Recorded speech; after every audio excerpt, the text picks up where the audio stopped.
all the groundwork really starts with a community or a consultant who's going to be getting all the information that application is required. Before we get started with the show, here's a quick word from our sponsor, Global Training Center. As trade compliance professionals, you want to make sure that your procedures and documentation are completed as correctly as possible to avoid any delays and possible fines. We provide a range of trade compliance courses that will fit your needs. From in-person or web training to recorded on-demand courses, we can train one or even thousands on your team through your learning platform or on our portal. We can even customize a private session for your team. Go to globaltrainingcenter.com to find out more. Folks, we're back for another show on Simply Trade Podcast, and we've got a good show today. But as we're talking through this, we're going to be kind of talking about a tool that's going to be used for economic development for a local community. So to our listeners, this is going to be a show that if you are interested in finding ways to potentially stimulate trade in your community, if you're looking at trying to an instrument that may be generating some jobs, some things of that nature to create some incentives for businesses to do business internationally and stimulate some international trade. Lalo, I think this is going to be a good show and whatnot, but we're all into, that's what Simply Trade is about talking about international trade, whether it's imports, exports, selling to companies, compliance, whatever, opening up new markets and whatnot. So I'm kind of excited about hearing today's show. Yeah, I agree. And so I've known Joe Quiñonez is who's going to be on our show here, but I've known him for several years. Being in El Paso, he's also a local El Pasoan, and we've sat on EDCs in the past together, a couple of them here in El Paso as well, and we've just, again, gotten to know each other, but I felt like it would be a good idea to have him on the show because we have in the past have had other folks come on the show and talk about foreign trade zones. So, we've talked about, with Jeremy or Liz Connell and even the new president, Shannon Fura. Yeah, Shannon, we've had her. I'm sorry, not president, but we'll talk about that. But anyway, she's now leading the NAFTZ chairman, yes. And so we've talked about companies participating in an FTZ. However, a lot of people, like, again, Joe and I, that are part of the community, that are maybe in manufacturing or in service providers, et cetera, may be part of like EDCs, that help the community bring in business, et cetera, that support the local government to help them win those contracts, the Amazon contracts, and or the Tesla contracts, that when they're looking for places to locate. But those groups are who should be taking advantage of, in this case, a foreign trade zone if it applies, to form a foreign trade zone. And I know Joe's going to talk about this a little better, but we've never talked about that role. We've never talked about what a community can do. Right. Well, and again, as we're looking at that, it's like, okay, folks, if you're a member of a chamber of commerce of a small town or a region or whatever, this is going to be something you need to be looking at. Like, if you're, who knows? I mean, it could be Searcy, Arkansas. It could be Tupelo, Mississippi. It could be, in Jackson, Tennessee, or it could be, wherever. It's in some of the small places around. This is a show that if you're looking at for economic development, oh my God, it'll dovetail into workforce development. It's going to dovetail into, again, stimulating trade so that your community may becoming a viable, community that's producing goods to be shipped abroad or bringing goods in and those kinds of things. So, well, Lalo, why don't you introduce our guest today, since you're a good friend? Yes, sir. So on the show is Joe Quiñonez, and I'll try not to butcher this, but let's see how well I do. And Joe is definitely going to need to correct me. So I've known Joe. So Joe used to be an employee of the city of El Paso when he was heading up the FTZs here in El Paso locally. During that time, he was also the executive chairman for the NAFTZ back in the day. And now, and of course, there's a bunch of consulting and stuff that he's done in between, but now he's also helping the city of Socorro here in El Paso. Oh, not in El Paso. in the region, there's a local community or city called the city of Socorro, Texas. And he's helping them and trying to get them to also form an FTZ there. Because obviously, like any other city in the United States, you grow too big and there's like you're breaking at the seams. And in this case, El Paso has grown so much that now they're expanding into the outskirts of the communities, and Socorro, Texas being one of them. And so he's now facilitating or helping them be a facilitator as well for a foreign trade zone. So Joe, hopefully I didn't butcher that too much, but you go ahead and just say what you need to, and we can start with that. So. Well, first of all, thank you, Lalo, and thank you, Andy, for having me on your show. I've been following it for some time now, and I know folks in the trade industries do hear about your show, and it's great to be on board, especially knowing you locally. I don't know, where do you want me to start? I could start with a little bit of history about me. I don't want to bore people too much because I think they're more interested in the subject. What can you share that they can learn?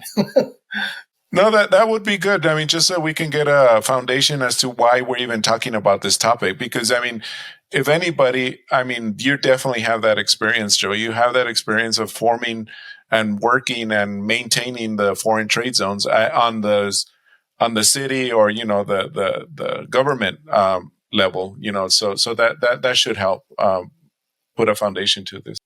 And thank you for that welcome. I started I didn't start the Foreign Trade Zone program, but my role there with the city of El Paso was the Foreign Trade Zone manager. And so I was the specialist who oversaw, executed, and was the liaison with all federal agencies that had a role with the Foreign Trade Zone program. Locally, I got to give credit to someone who was kind of my, I would say, a person that who was very knowledgeable, and he passed away, during this COVID pandemic. Bob Jacobs, he was my predecessor here, and so I got to give credit to him because he's the one that said, "Hey, Jose, I'm leaving. I need help." I was in economic development, so I understood the marketing aspect of it, but how do you get it to a community to understand what the role of a foreign trade zone program, how it can benefit a community, whether you're in a border community or inland, not in a border community. And it can work in any situation. You just have to know where and how to make it work. So, over the years, I was there 18 years, Foreign Trade Zone program, and I became a member of the National Association of Foreign Trade Zones. And that's where you really have a great resource of individuals and industry players that we bounce ideas from each other. We learn, we share, we cry. We also pat each other in the back when there's some successful rounds that benefit all across the industry. Yeah. So what is a foreign trade zone? People think, oh, you're bringing in something foreign, you're doing something illegal. No. The Foreign Trade Zone program has been around since 1934. It was one of those post-Great Depression programs that the president of that time started out as a way to spur trade, as a way to engage and grow the economy of the country. And so it's been around since those times. And over the years, it's grown in bunches. I can't say that it's just been a steady, shot and strong arrow going north all the time. But I can tell you is that right now there's over $800 million of trade going through. If you think about the over 3,300 foreign trade zone businesses that there are in the country. There's, at this point, as of today, 301 grantees that are responsible for helping businesses in the U.S. And you have to be in the U.S. to take advantage of the program. It benefits U.S. industry.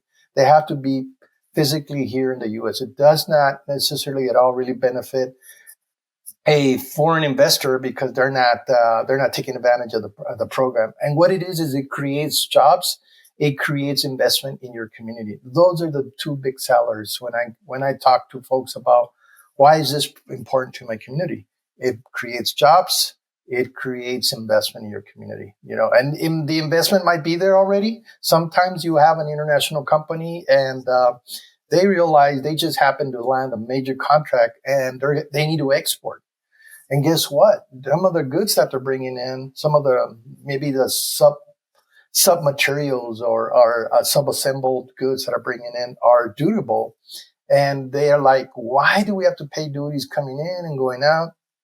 Well, they don't know sometimes because they don't get the best advice. And there are folks out in the industry there in trade that do this, that there's consultants, attorneys, law firms, specialists that understand the program and how it can benefit a business. And so our role is to really help industry businesses understand how to take advantage of the program. And one of the things I do first is, God, cut me off, Andy. I knew it. Going through here. So from a standpoint here is that what I wanted to do is, again, coming back to some of the communities, is in looking at it is somebody may not really understand the import-export processes and all that. I get that. But what you need to look at is this is a tool that for those of us that are in the trade and those of us in that deal with international trade, if you will, and in the companies would be able to utilize this. So let me take it from this perspective. You use the term grantee. So from a grantee perspective, that once you talk about this, like what does somebody want to do that, again, from a community perspective, let's just say that, okay, you're going to generate jobs. It's interesting. So it's going to take somebody some steps to investigate that. But let's talk about this. What would a community need to do to say, okay, we're going to have an FTZ and I got to become a grantee. So what's that mean? Glad you asked, Andy. So you, as a community, what you have to understand is there is an agency, a federal agency. It's called the Foreign Trade Zones Board. They are the ones that work with local communities that are interested in creating a foreign trade zone. And so you may want to go at it alone as a community and say, hey, how federal agency, Foreign Trade Zones Board, we're interested in luring more industry and helping our industries here take advantage of the program so that we have more jobs, we have more investment. And the same day, you can talk about the benefits to the companies. We can talk about those in a few minutes. But as a community, the Foreign Trade Zones Board is the body that allows you to create a foreign trade zone. And there is a process. It starts with a foreign trade zone application in which you have to provide an explanation, a justification for why you need this in your community. You also have to identify your service area, like is your foreign trade zone service area going to be a municipality, or is it going to be a county, or is it going to be a couple of counties? And if it's going to be more than a county, it probably means you're going to need more support and cooperation from other local governments, be it the county government and other city governments that may be in your community, your metro. And I'm talking just in general, Andy, because, there are communities where they're made up of a lot of small communities, small towns, 10,000, 50,000, and they're all part of a county. And they're connected with other counties because they're spread out, but they're connected because of the type of industries that they've developed over their time as creation. So it's a very interesting take that you tell me of that. I always try and tell folks that if you've never done this alone, you might want to talk to a consultant. There are a lot of consultants that you can look out to. Where's a great place to start? The National Association of Foreign Trade Zones has a listing of consultants that can provide good consulting, and a lot of them will give you free advice from the get-go. So you don't have to worry about that. They'll tell you, look, okay, I can, if you want me to go through the application, we'll do this for you. It will take a community 10 months to designate a foreign trade zone from the moment that they file the application, taking 10 months. And that's if there's not any major hiccups. So it's, I've always looked at it, it could be, 10 to 18 months. I mean, it just depends on how extensive, what you're doing and whatnot. But generally, basically a year is what you're getting at, right? In the, all the groundwork really starts with a community or a consultant who's going to be getting all the information that application is required to, putting the maps together, showing the boundaries of your service area, showing the interest from the chambers of commerce, the local EDCs, support from industry players that say this is good for our community, and probably a congressional letter wouldn't hurt as well too. And that's always something I would pitch is, get with your congressman, make sure you get a letter of support from your congressman, and you let them know, because that's a selling point for your congressman too. Well, and again, coming back to the scenario there is that communities, when you're talking about economic development, people are trying to get businesses to come into an area, especially manufacturers and service providers and whatnot. And as you're looking at that, great. This is just another tool that would create an incentive for a business to come in and be able to do cost effectively, be able to, conduct some business there that, again, would generate the jobs. So there's a scenario. The thing that I'm hearing, I was going to say, the thing that I'm hearing is it is important that there is a community collaboration of, different entities. You've mentioned like local governments, county governments. You've mentioned chambers. You've mentioned, the private sector scenario there. So I see a lot of good things at the federal level, the state and federal levels and things of that nature. That kind of collaboration is phenomenal. But you're going to still need to have somebody that has the vision and take ownership of that to be that lead contact person. It sounds like that if you're going to be successful to move this thing forward. That's right. And usually the vision and the contact person, it starts with either a community or an EDC, either a local government or an EDC has to take this by the horns and say, this is going to be something that's going to drive and help lure more industries. When we're talking about... And you're saying EDC from an Economic Development Commission or committee? Yes. Economic Development Commission, right. Or a regional economic development organization. It's typical in most communities. We have one here in El Paso. Of course, this is a more mature community than other smaller communities. What you find what's really key is you have to identify who's going to be driving the horse, and that is typically a local government. So it'll be a city government that will be the grantee. In some cases, and I'll tell you because there are chambers of commerce are the regional entity that will be the applicant or the grantee. Okay, that's allowed as well. But you still have to collaborate with local governments. When you're talking about, marketing your region, you always have to collaborate. I mean, you touched on it, Andy, and it's a very selling point because as communities grow or they want to lure more industry into their communities, the foreign trade zone becomes an integral component of what do you have to offer industry to say, I want to go to your community. See, that right there is, I guess, where I was going. You kind of beat me to the punch is that in looking at it is, if you are a 3PL or 4PL service provider, warehousing, distribution, and things of that nature, you can also be, an FTZ can allow for, let's say, some manufacturing. So you have components that come in from foreign sources. You're taking those components and I'll just use this as just an example. Let's say that you're taking parts that are manufactured for a bicycle. And so you've got axles and chains and tires and spokes and seats and frames and all, and they could all come together from different sources and they come into an FTZ, and then you're literally manufacturing and assembling that and create an actual bicycle. And then you're going to ship those back out. Well, it makes for a great situation where you don't have to clear those into the U.S. commerce. You go into the FTZ able to manufacture your goods and then ship it finished product back out. And it's just an easier process in that particular realm.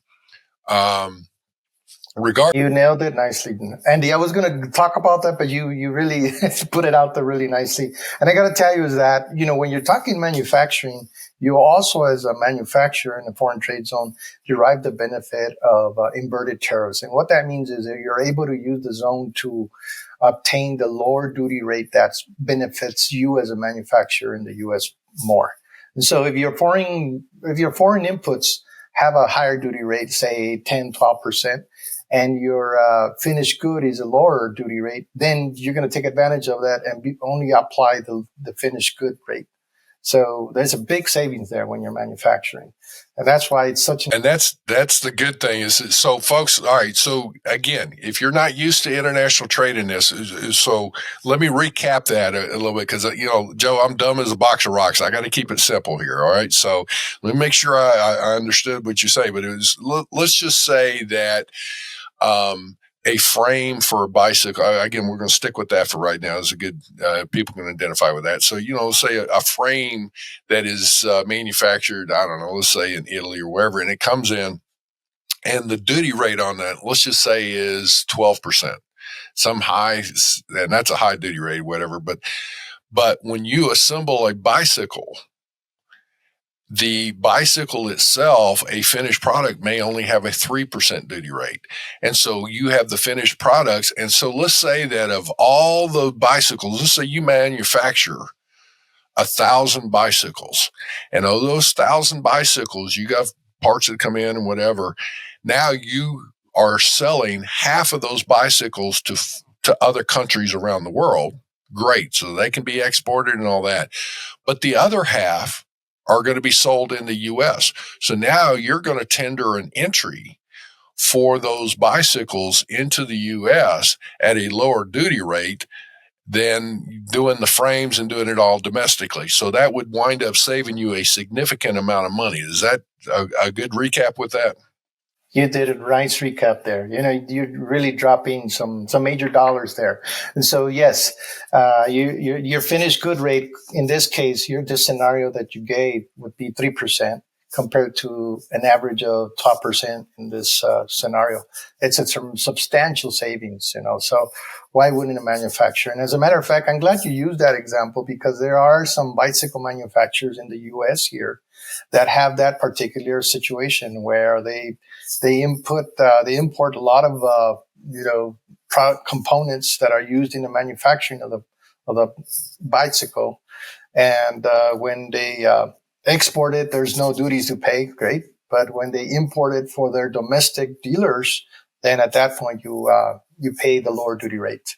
So it's definitely a savings and a win for everyone. Well, so if a community, again, as they're coming through, I mean, conceptually, folks, you can see where what Joe's emphasizing here is it's a tool where stimulating international trade, it's that parts are coming in, you're creating jobs. So somebody, in this case, we're talking about an FTZ that is also a factory, basically. And so you're a factory or a manufacturer. So you're able to generate jobs there in the local community. And all of that. So, okay, that sounds good. I want to do this. So in general, what would be let's say, okay, the Chamber of Commerce, the Economic Development committees or whatever have talked, the local governments are all on board. Everybody's like, okay, we're ready to go. What do I do? Well, first of all, as I mentioned, you have to create a foreign trade zone. That is the first step. So if your community doesn't have one, you have to create one and have a grantee. Whether it's a city or a chamber of commerce, that's to be determined locally by who's leading the charge here. And so whoever leads the charge is going to be the designated grantee. Once you create a foreign trade zone, then it's up to the community to market the foreign trade zone as a tool for attracting regional trade, attracting industry into their community. And we haven't talked a lot about it, but it's not only for manufacturers, it's also for distributors. So if you're into distribution, especially international distribution, Here on the southern border, whether you're out here in California, Arizona, Texas, you will find that many of the foreign trades along the border are distribution operations, not necessarily manufacturing. And so it's really a nice complement to the international supply chain, when you have Mexico as a manufacturing location, but also in many cases, you don't have all of you don't have everything, even products that come from Mexico. And because of their supply chain inputs, in many cases, Asian products, Asian subcomponents are still dutiable, even if they did the manufacturing. And so we will see goods from Mexico going into a foreign trade zone here, like in El Paso or Brownsville or McAllen, and they'll leave it there until they're headed to their final destination. In some cases, they re-export them, and they take advantage of it so that they don't have to pay duties on those manufactured goods coming from Mexico or even South America. And there are, believe me, in South America, even goods where they use these similar import processing zones or free trade zones. And there's a gerad of different names for them. And they have a role to play with the U.S. Foreign Trade Zone program because it's part of the supply chain. Obviously, being a foreign trade zone, you do have to meet security standards. You have another agency that once you become or you have a foreign trade zone and you lure a company and they say, we want to create a foreign trade zone. We want to manufacture this. We want to manufacture these bicycles here and export them for our customers. The part of the day-to-day oversight falls on U.S. Customs Service. We didn't talk about that earlier, but there's a second ingredient of who else regulates a foreign trade zone. I mentioned the Foreign Trade Zones Board is really the one for creation of a foreign trade zone.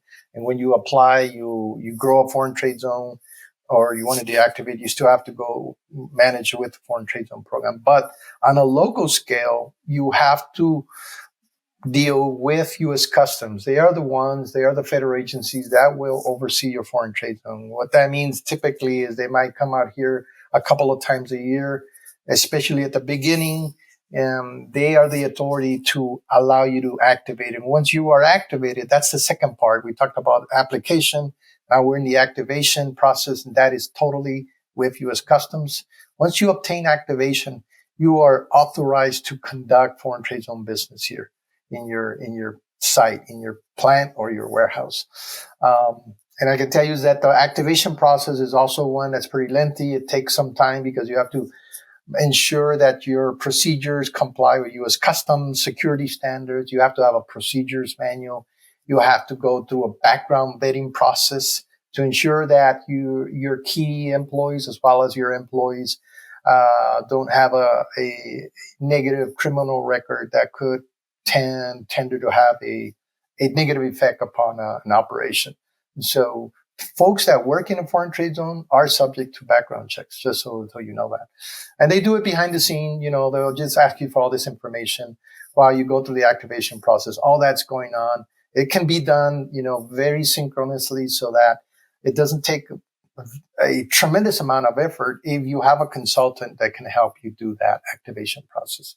And that's what we're here for, is to help guide them, smooth the process, smooth the connection points so that you have a very streamlined and synchronized activation process and startup phase. The startup phase is very important because you also have to use software that provides a transparency for U.S. Customs to see what's coming into that plant or that warehouse and what's going out.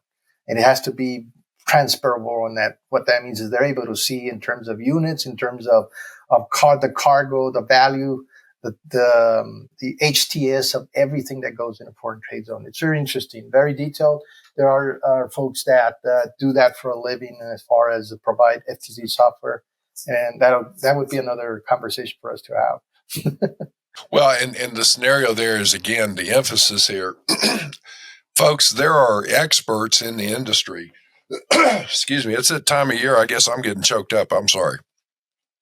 there are experts in the industry that can be, a consultant and advisor, if you will, to get you through the process. And because you have to file an application, you have to get things set up. And then there's the business aspect and all that. Then there's the systems, as you're talking about, and the efficiencies and whatnot. So don't sit here and think that, oh, okay, I've got to be a full expert on this and get through this before I can figure it out. It's like people will guide you along. It's going to take you about a year, but the net result is it is a long-term scenario that is such a viable tool to, again, spark some international trade, spark some economic development, and things for the local community. But as you guys are going through that, Lila, let me ask you from this perspective. When you guys were, as you said, you two were tag teaming on the EDC there of local there in the El Paso area. What were some of the discussions that you guys, encountered as far as the committees? Man, I'll tell you what, I'm just like, did. What were some of the conversations you had in your committees that would be apropos to this discussion to say, how to spark it, or what questions that you had to deal with and answer? Well, the thing is that one of the things that Joe and I and our group, excuse me, used to would like to concentrate on was the fact that we wanted to bring manufacturing back to El Paso or grow it. I mean, I'm not saying that we don't have it, but we wanted to grow it in the sense that El Paso was built on manufacturing in a lot of ways. I mean, our resources are really good. Our location is amazing. And of course, as you know, a lot of that manufacturing moved across the border to Mexico. But there's opportunities, as Joe said, in a foreign trade zone, you can take advantage of a lot of, benefits that you may not know that you have, and you think you need to jump over to Mexico, and you really don't. We have a great university. We have, well, actually several. I mean, because we're also within.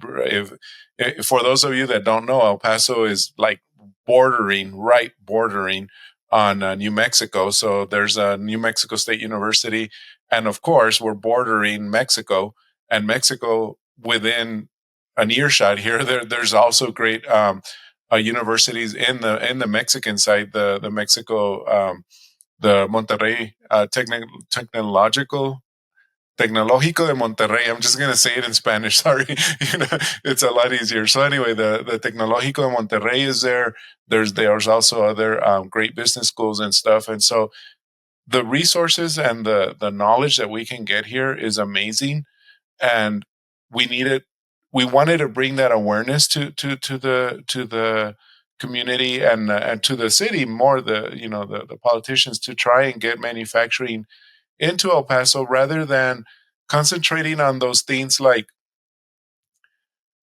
not that retail is bad, but I mean, okay, we have, there's stores, there's restaurants and everything, but let's do what employs a lot of people, which is manufacturing, big distributions. I mean, we got a really nice, Joe knows about this a little more, but we got a really nice, Amazon fulfillment center here, and there's another one. Joe, do you remember what was the name of the one for Marshalls? I think it was. Yeah, the TJ Maxx warehouse. TJ Maxx, yeah. So we got great distribution centers that employ a lot of people, but manufacturing we felt was going to do that, and so to that, and we just felt the foreign trade zone would facilitate a lot of that as well. So, well, and you also have the scenario where, all right, let's say you have a manufacturer that wants to utilize an FTZ, that's fine.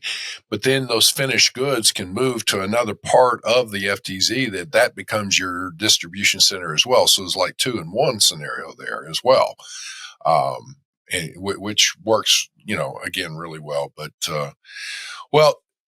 Joe, let me ask you, you said there's part of a federal agency, part of the federal government that has jurisdiction over the foreign trade zone. So where does that roll up under? Is that the like some part of the Department of Treasury, Department of Homeland Security, or something like that, or what?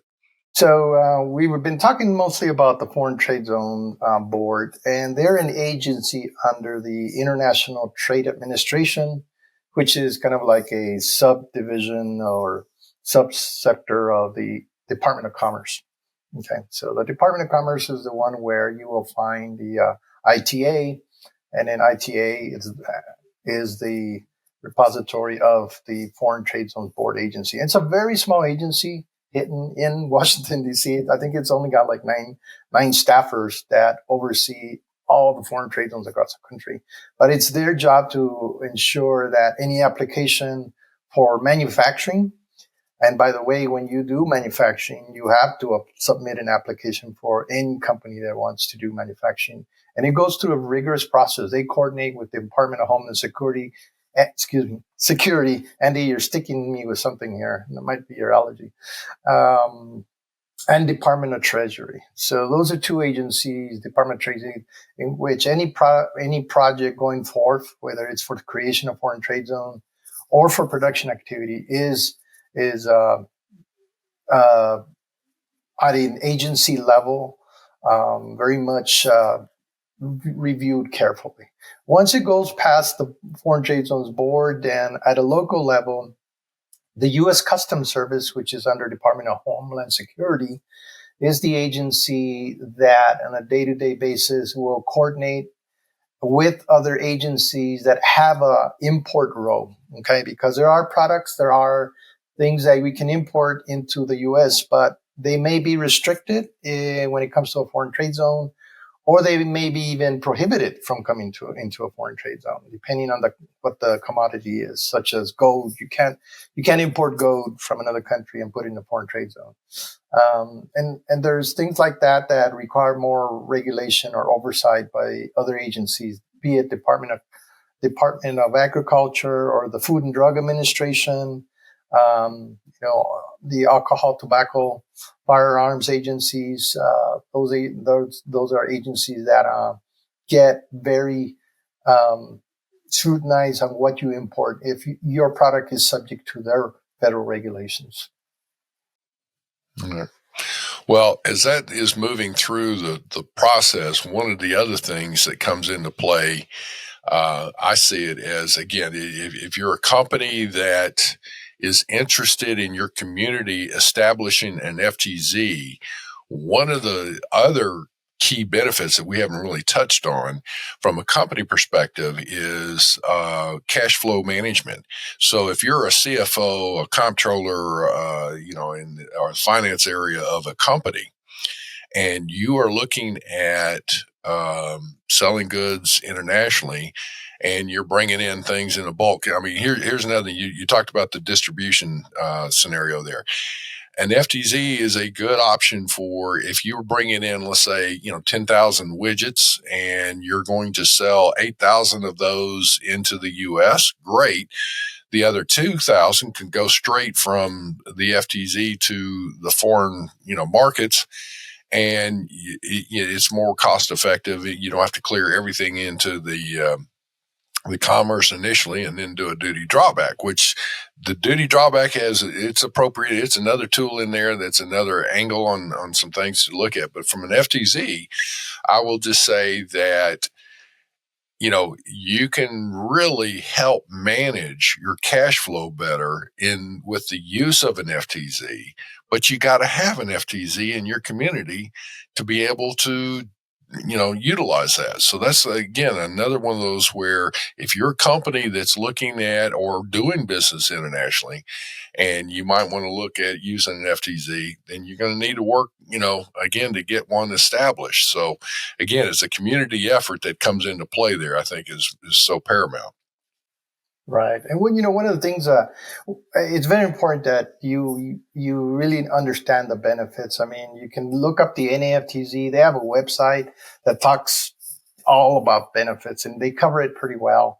When I have a customer and they want to talk to me about benefits, I give them a kind of a real good overview in paper. We go through what is the duty deferral, what is duty elimination, what is duty inverted tariff relief. We talk about other benefits that are logistical benefits, such as direct delivery. Direct delivery is one that where you can have goods coming directly straight into your zone. And then you only have to file an admission, an entry once every 7 days. There are zones that have that specific benefit. There are zones from the logistics side that can save on entries. And I know my colleagues that are customs brokers don't like to hear this. Weekly entry, yes. The weekly entry, you make one entry for all the goods you export or for all the goods you finally decide to enter into the U.S. commerce, one consumption entry per week. That's a tremendous savings from a logistics side if you depend on an outside brokerage house to do your transactions.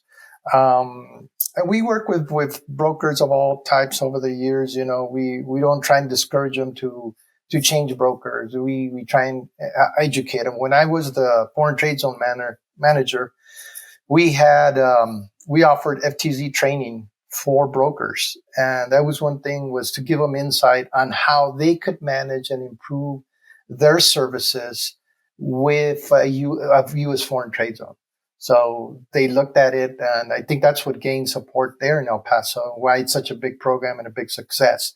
When I was there, we were able to get we had over 30 foreign trade zones active. I don't know how many there are now, but at that point, I think at our peak in 2012, 2013, we got foreign trade zone 68 was like number one in goods received and number two in goods exported in the country. So that says highly of how successful the program's been. I want to tell you is that I'm really excited that I think there's so much growth here along the southern border, and this is not just unique to El Paso, but El Paso being a major gateway for serving the western and the Midwest states. Finished goods and subcomponent goods, you can name it, consumer electronics, automotive goods, pharmaceutical, medical devices, they're coming through this gateway. And there's room for growth, which is why, I decided, when I went connected with the city of Socorro, working for them, I think is a great opportunity to show that there's room for more foreign trade zones, and you see the growth. El Paso's grown almost to its capacity, and now the growth for El Paso County is in the unincorporated areas, as you see what's happening. A lot of warehouses, even south of Amazon. There's one of the largest industrial tracks that's known as the Socorro Logistics Park. Well, you know what? You're hitting on something right there. There are a lot of communities that have created industrial parks as they're trying to solicit in, businesses to, to move into their communities and all that. Folks, you don't have to have something that a foreign trade zone is not like some, specialized complex. It could be an industrial park, and you create that foreign trade zone area. And then, within that, again, there's certain things that have to be, adhered to from a security perspective, from cargo security, freight and employees and all that. But all said and done, it's just another scenario where take what you already have in your community and be able to get this designation. You'll have to go through the application process, but it just enhances your community that much more as a strong pro-business situation. Yeah, I agree, and that happens a lot here in El Paso, where you have an industrial park, like Joe said, and then within one of the facilities, they have it caged off, per se, and it says this is a foreign trade zone, only authorized, all these scary warning signs or whatever, but the rest of the facility is not, and that happens a lot here. And I know Joe's seen that before. So it's really cool that someone doesn't have to stress or say, no, now we need to build a whole facility, put it under a dome or something, and protect it. It doesn't necessarily have to be that way. So, hey, Joe, can you talk a little bit about, I guess, we're going to need to wrap this up, but it's what's been the results of you've seen of a community that, when you were talking about going through it, and they took the time to establish an FTZ and do so. What have you seen I guess the results for the community itself? Well, for the community itself is that as you have foreign trade zones created, the foreign trade zones are just part of a tool network that's available for economic development communities. And what it does, it really ingrains that community is going to grow. You see a community growing because the the the business is more secure in knowing that the foreign trade zone is a tool that they can take advantage of if they need it. It depends. There are companies that go through cycles, Andy, where they change products or they're mixing it up with new products. And so they even grow their program. Now they're saying, hey, we need another warehouse and we need to designate it a foreign trade zone.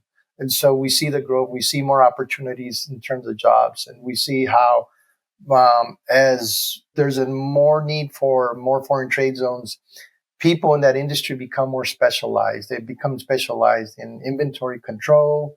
There's managers that become specialized in foreign trade zones, supervision of zones. So they need to know what they are.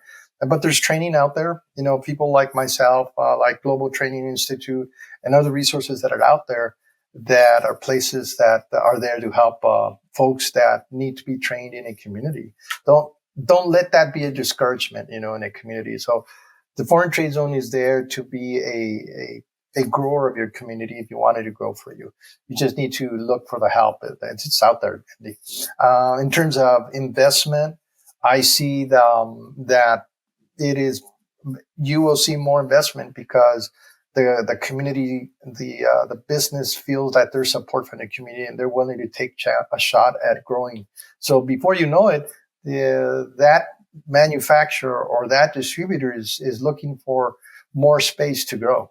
And over the years, I've seen companies that come and go, but I've seen, for the most part, it's been very positive growth.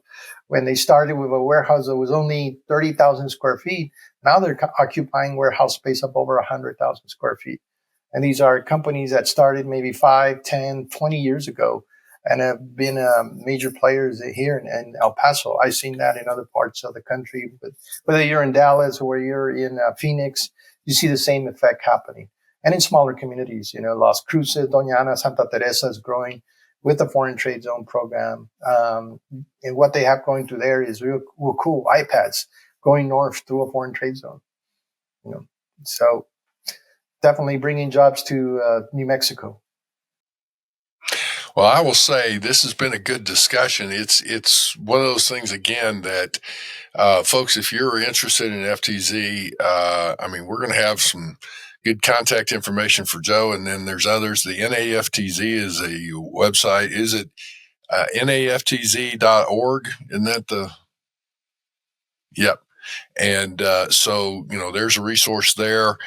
And with all that, you know, and Lala, as far as again, the economic development type discussions and things that you and Joe both have participated in, any suggestions or things to offer people to take back to their own EDC committees in around the country? No, I mean, nothing more other than don't be afraid to look at options like this. You know, it's sometimes the city gets so focused with the cool stuff, you know, like I said, the retail, oh, this new movie theater's coming in, or, you know, like they get focused on that really, really cool stuff that's coming in. But in the grand scheme of things, again, look at your manufacturing, look at or distribution centers, look at how many people those are going to employ versus, I mean, look at the Amazon distribution or fulfillment centers. Those guys employ people, full shifts for 3 shifts a day. You know, those are very heavy employers, you know, and same thing with manufacturing. And that's going to even be more prevalent now with the Christmas season coming, you know. And so anyway, I just feel, you know, compared to a really nice, Dave and Buster's that's coming in, nothing bad about Dave and Buster's. No, who doesn't like a Dave and Buster's, right? But, compared to the number of people that they're going to employ to a manufacturer or a distribution center that could be on a foreign trade zone or whatnot, I just feel those are the really neat things that someone should be focusing on. So, And Lalo, to add to that, is typically in a manufacturing or distribution, from a salary perspective, the wages are higher than in the retail environment. Definitely, yes. Any last words from you, my friend? Well, I'd just like to say, if somebody wants to follow up with you, one thing I do with my clients is I offer them a free feasibility analysis. That's just to help them understand it for a company, from a company's perspective. Is a foreign trade zone a good mix for them? If it isn't, I'll be honest with them and tell them, your numbers don't work out. Your import-export numbers don't work out. You're not going to benefit using the zone. But if they do, then this is where I get into the detail and explain to them how much they're going to save by using a foreign trade zone on a yearly basis. And they see the benefits like, what? We're going to save $800,000 a year? Why don't we have a foreign trade zone? And you know who's the first one to bark on that? The CFO. Yes. Well, that's why I come back. Yes, you're right. It's like, why are we not only do you manage cash flow, but it lowers your operating costs. Right. So it's another key thing. So yeah, that's a big thing. There's a lot of help out there. I'm really more of a boutique consultant. So I try not to take on big projects. I work more on a personal relationship basis. I like to know the customer, follow up with them, know what their family's about, know their culture. And really, this is the way I help better, is understand what the company culture is, what the management culture is, so I can do a better job in knowing what their expectations are and how they want to work. That's how I bring resources to them quickly so that they can set up a zone in the best way, best fit in a shorter time frame. Thank you, Andy. Thank you, Lalo. I really would like to come back sometime. If you want to talk about economic development, that's my other area that I do as a consultant and with the city of Socorro. We can talk about, just business attraction, or small business support. Those are two different areas of economic development I don't hear about a lot, but they're very important to communities too. It's a different subject. But obviously, the Foreign Trade Zone program is dear to me because I've been around those circles for over 25 years now. I get it. Well, it's like thank you so much. It's been a good show. So, with that, well, folks, I hope you have learned a lot.